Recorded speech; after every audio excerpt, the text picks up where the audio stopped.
June 18th started like any other summer day for the Walter family. John had just graduated from Wakefield High, right down the street from me. College was already set at UNC Chapel Hill and was waiting for him in the fall. And that afternoon, he was headed with friends to go play pickleball.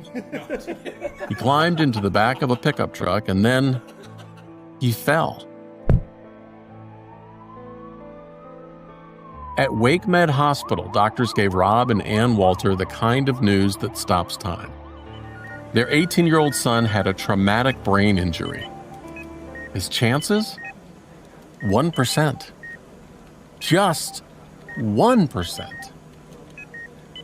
For 77 days, John lay in the ICU. His brother Charlie shaved his head to match John's. Charlie said, "People said we always look alike." So now we look even more alike. The community rallied. They held a John-a-thon where people shaved their heads and raised money. The ICU staff got t-shirts that read, "I helped save John Walter's life, and all I got was this shirt." But mostly the Walters waited and hoped and refused to let go of that 1%. Then John started moving his limbs, mouthing words, singing songs, doing math. They flew him to Chicago for intensive rehab, and then he came home to North Carolina, and he kept fighting. Last month, almost a year later, John stood at a podium at WakeMed Hospital.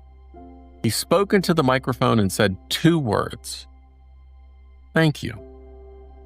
His dad, Rob, stood beside him, barely holding back tears, and said what every parent in that situation dreams of saying. "You know, we weren't supposed to have him, but here he is." Throughout this whole thing, he's had a smile on his face. John's not the same kid who climbed into that truck. His path to UNC got redirected through hospital hallways and rehab centers. But he's here, he's walking, he's talking, and he's thanking the people who refused to give up on that 1%. You know what I love about this story? It's not about beating the odds.